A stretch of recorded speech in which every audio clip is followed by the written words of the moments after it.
Are you a strong, independent woman who's passionate about her career? Then this podcast is perfect for you. Based on her book, The Career Woman's Secret Playbook, career coach Dr. Dawn Hamby shares the kind of insider secrets you can only know if you've hired, fired, and promoted employees over the past 30 years. Ladies, I'm on a mission to help busy women just like you create a career and life you love without sacrificing your work-life balance to get it. Come join me as we inspire and motivate each other only as women can and have lots of fun along the way. With Dr. Dawn's tools, strategies, and action steps, you can unleash your personal and professional power in a whole new way. Here's today's episode. Hello, listeners, and welcome back to the Career Woman's Secret Playbook podcast. I'm your host, Dr. Dawn, CEO and founder of Dr. Dawn Shop Talk, and I am so excited in today's intro to tell you just a little bit about what we're going to talk about today, because interviewing for a job, as we all know, is so important. So I am thrilled to bring you this topic really for a couple of reasons. Number one, I know it's so stressful. This is something I definitely, as a business consultant and coach, advise my clients on a lot. In fact, it's one of my favorite parts of our business. We have something called the Career Prep Bootcamp, where we help you not only reboot your resume and get you ready for the interview, but we also have 3 coaching sessions, you and I, to make sure that you know what to do before, during, and after the interview. So I'll be giving you all kinds of tips with that and help with that, because not only is it something I'm so passionate about with my own business, but the reason behind why I feel that way is because when I was a manager and I was responsible for interviewing, hiring, and unfortunately sometimes firing people, there were so many times I wanted to tell them what they had just done wrong. You guys, I've had the privilege of conducting hundreds of interviews. But when I was working for someone else, I really couldn't tell you what you did wrong. And it would break my heart when I wanted to be able to give them the insider scoop, but I couldn't do that, or else I wasn't being fair to all the other folks who were applying. So if I knew you personally, for example, I couldn't give you any other tips. HR would kill me, and rightfully so. But as your personal career coach, I can. That's where the Career Prep Bootcamp idea came from. I knew with all of those interviews I had conducted over the years how important it was to match the right person to the right job. The few times I've had to fire someone was really because they didn't have either the skill set, so for whatever reason, perhaps it just wasn't a good match, or their talents really lay elsewhere. And so many times as a supervisor, I did have the authority to change some of their job duties around. But in those few cases where I really couldn't and my hands were tied, if they weren't up for the task, I would do everything I could to work with them. But if it just wasn't feasible and they weren't willing to do their part, there was just kind of so little I could do.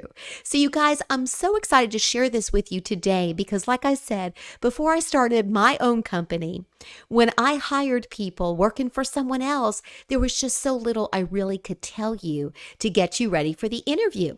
Now, if you are interested in more information about the boot camp, by the way, you don't have to be ready for an interview to take advantage of that. I can help you position yourself for the promotion. And because I've had the privilege of, again, hiring people and promoting people, my own employees, I know what it's like and what I look for when I hire someone. I know what it's like to sit on both sides of that table, both as the person being interviewed and the person doing the hiring. So whoever you choose to work with, if you work with a career coach, just make sure they have maybe a little bit of that experience as well. You know, research is great. Certifications are great. I've got a gazillion certifications and 2 doctorates and all those things. That doesn't truly make me as qualified, in my humble opinion, as having the responsibility of someone else's career in your hands. If you've never actually hired or fired someone, I think that you may sometimes be at a disadvantage as a career coach, not always. But if you have had the experience, it's just something extra value that you can give your clients if you really know what that's like. So that's another reason I'm so excited to share some of my tips with you today, some stories about what I've seen and what you can do. So I'm so excited for you to join us in today's episode 32. I'm calling AC Interview, Land the Job, 5 Secrets to Success. So how are things going with your job? You know, loving your career and loving what you do is so important, you guys. It really is.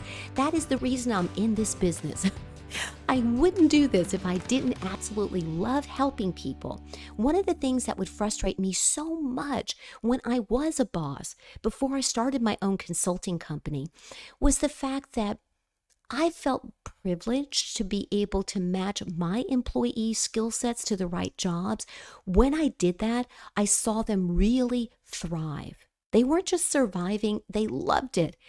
But if you don't have a boss that's willing to do that, one of the things you always can control is your mindset about what you're doing. Your approach and your attitude, sort of the way that you see your career right now, really does affect not only your joy or lack of joy for your work, but your career potential, your potential for advancement.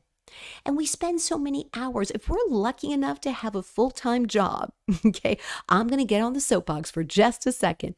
But if you're lucky enough to have a full-time job, it's a shame, isn't it, if you don't really love what you do? And I'm not a Pollyanna here by any means. I do believe in an abundance mindset and being positive, but not at the risk of being unrealistic. If things need to change, you can change them. You need to take charge of your life right now and your career, and you can do that. If you're listening to this podcast, I already know that you're one of those superstars at work because you care enough about your own professionalism, about your career and what you're doing with it to listen to an episode like this. Now, you don't have to be getting ready for an interview to really benefit from thinking about what you would do in an interview. Because let's say you're actually happy right where you are, but you want to do some other kinds of things. You just don't feel like you're getting anywhere. You feel stuck. You're not sure what the next step should be.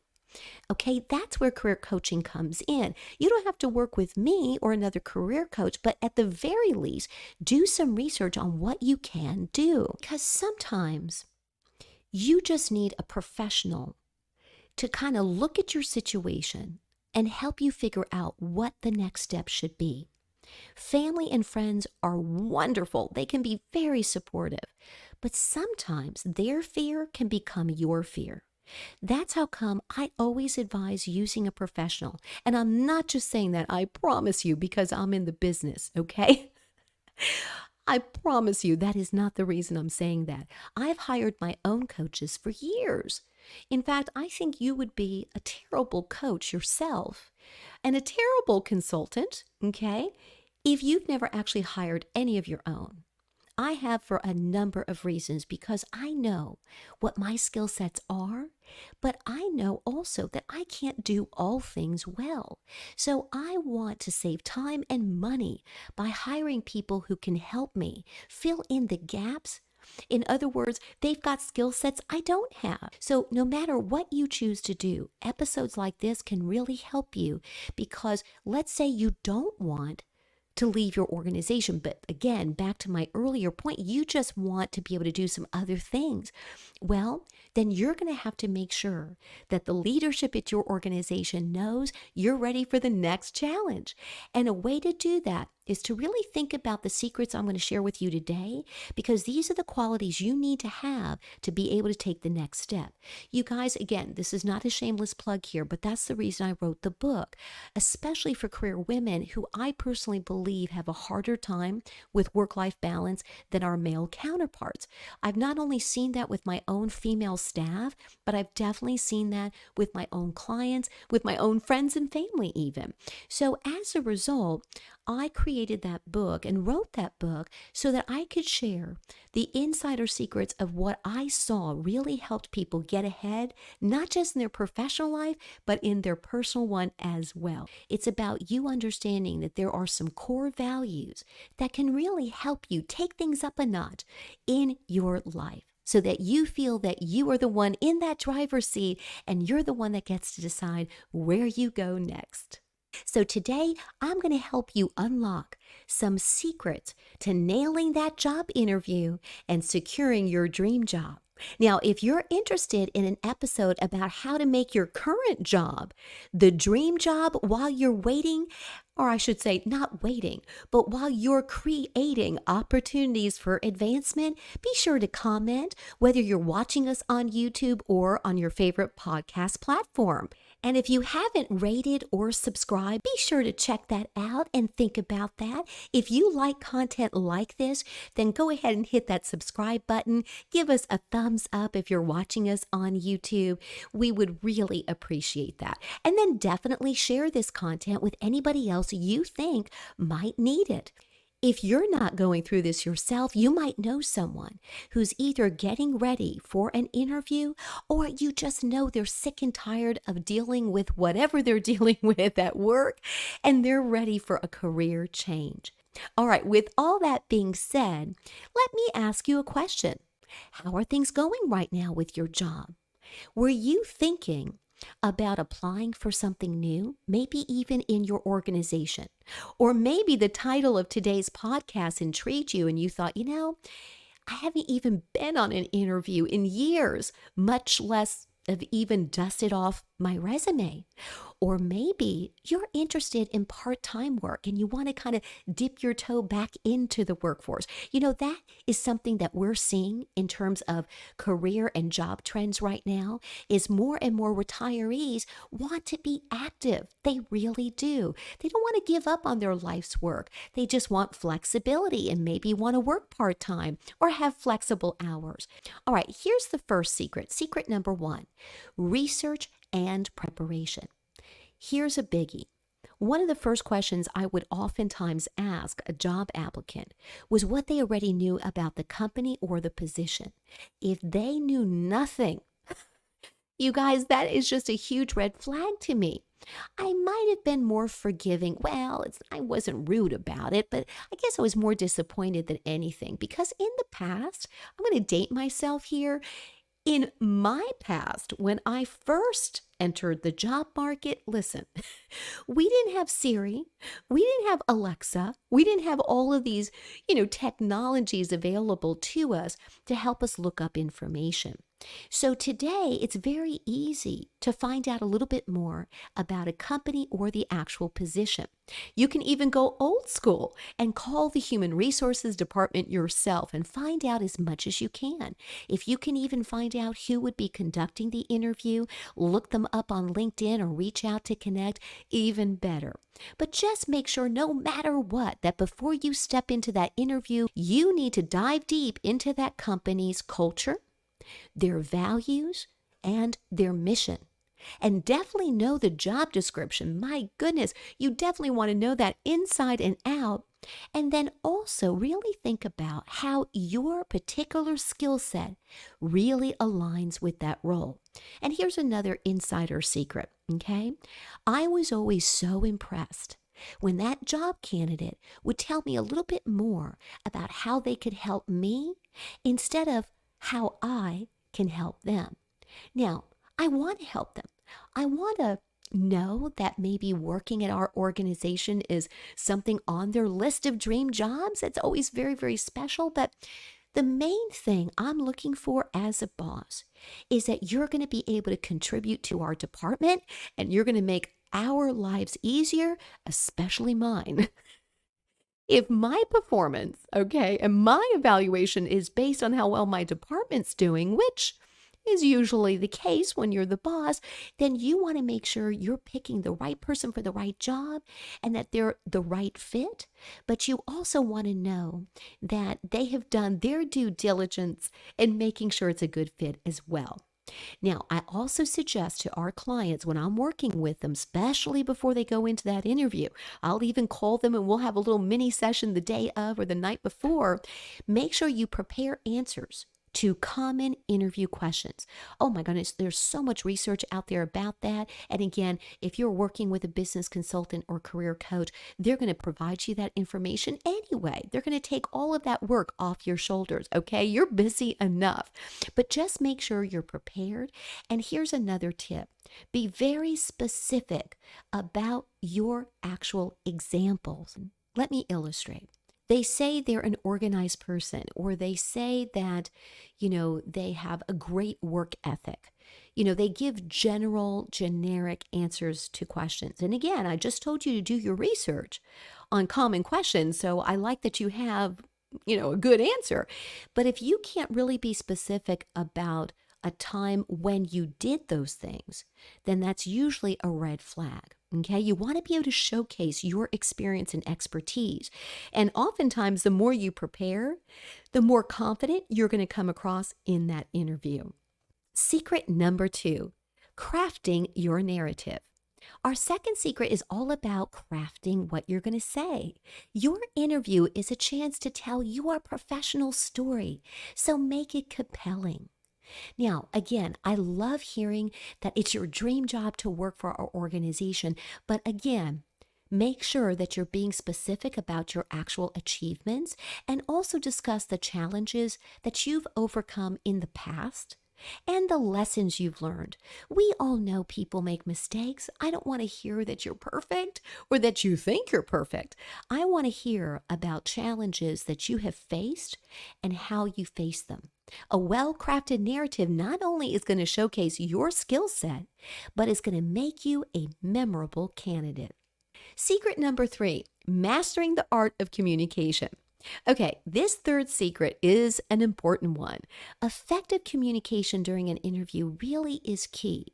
And a way to communicate that actually is by paying attention to your body language. So for example, sometimes there's a gender difference between men and women in an interview. And I look for that because it oftentimes will display confidence or a lack of confidence. For example, men tend to, in general, take up more space when they sit down, especially in a formal interview setting. Women tend to do the opposite. They take up less room. Now, I don't want you to spread out all over where it just looks like you're overbearing. But you definitely want to sit up straight, have great posture. You want to seem comfortable in your own skin. Sit back a little bit in the chair. Now, when you're talking to me, it's okay to lean forward and be very engaged in the conversation. But you don't want to seem like you're withdrawing or getting smaller or making yourself seem smaller than. So really be very conscientious about that. Also maintain good eye contact and make sure that you're listening actively to the actual question. Now, it's okay to ask the interviewer or even the interview team to repeat a question to make sure that you understand what they're looking for. That is fine.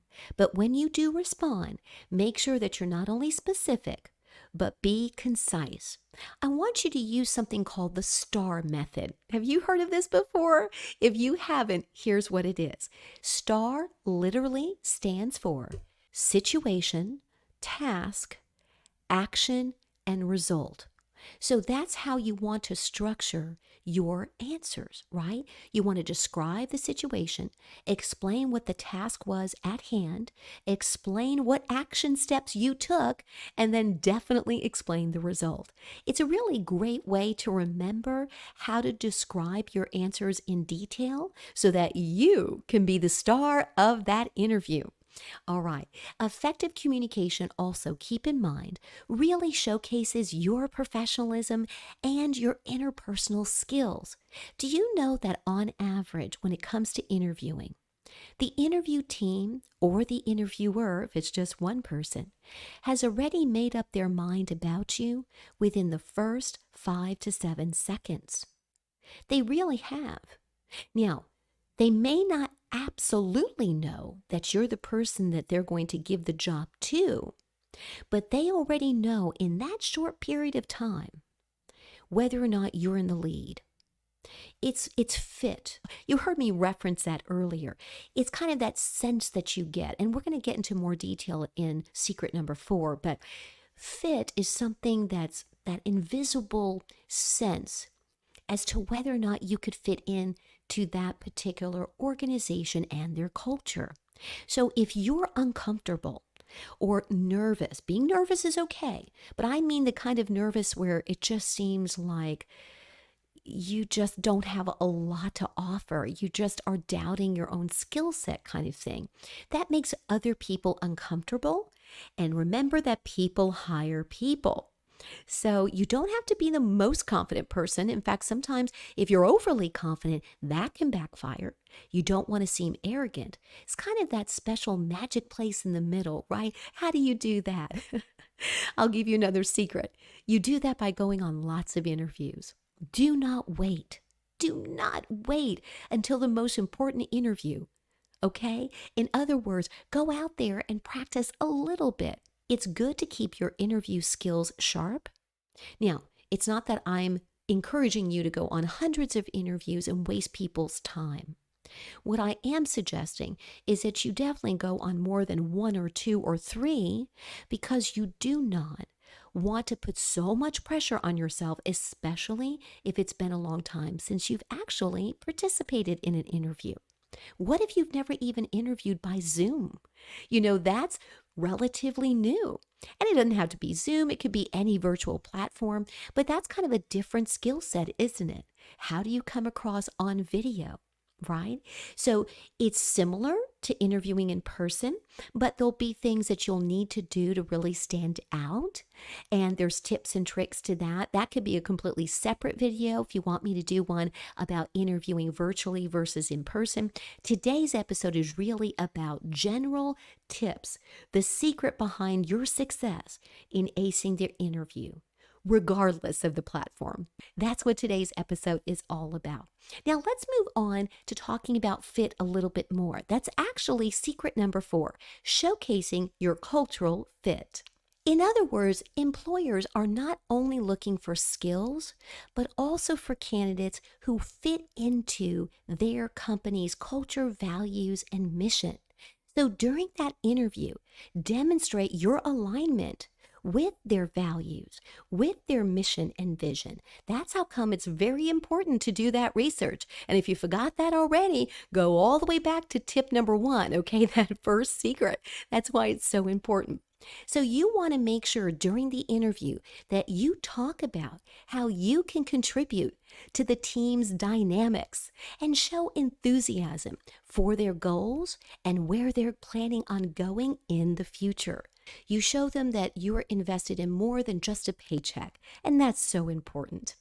Okay, you guys, the last secret for today's episode, secret number 5. I love 5 tips, so I've got to give you at least 5. And this one's called the follow-up. What I love about this one, you might have noticed when I talked about the career prep boot camp, that I mentioned that oftentimes my clients are wanting me to help them on what to do before, during, and after the interview. I structured it that way on purpose because, again, as someone who's conducted hundreds of interviews, I realized that this last one, the follow-up, is often overlooked, but it's incredibly important. So let's talk about that now. Okay, after the interview, you're going to really stand out. I promise you this, if you send a personalized thank you. Oftentimes you can do that by email. If you want to take it up a notch, I would suggest actually writing a personalized card to send to the interview team. You can follow up with HR and make sure that you've got the spelling of the person's name correct, the address, the department, all those things. What you want to do, whether it's email or through a card of some sort, is you want to, number 1, express your gratitude for the opportunity. Number 2, I want you to reiterate your enthusiasm for the position. And number 3, I want you to briefly mention 1 or 2 key points from the interview that really demonstrate your suitability for the role. You guys, if you do that, this type of follow-up not only shows your appreciation, but really keeps you and the interview you had fresh in the interviewer's mind. And that is definitely important. All right, you guys, thank you so much for joining us for another episode of the Career Woman Secret Playbook podcast. I hope that these 5 secrets to nailing the interview and landing the job really empowers you in your career journey. Remember that preparation, storytelling, communication, cultural fit, and the follow-up, all of these things really are the key to success in making sure that you not only do well in the interview, but that you do land that next career opportunity. Now, again, if you found this episode helpful and you like this kind of content, don't forget to subscribe. And if you're watching us on YouTube, be sure to give us a thumbs up. Definitely share this episode with anybody else that you think might need it. Last but not least, do not forget our motto here at Shop Talk, and it's this: if you're not having a fantastic day, you have the power to make it one. I know our episode is over, but this is just the beginning. If you're ready to take action but don't know where to start, just head over to drdonshoptalk.com for lots of free resources, ways to work together, and for even more. Subscribe to the Dr. Dawn Shop Talk YouTube channel. Remember, ladies, you don't have to take this journey alone. I've got you covered. Till next time.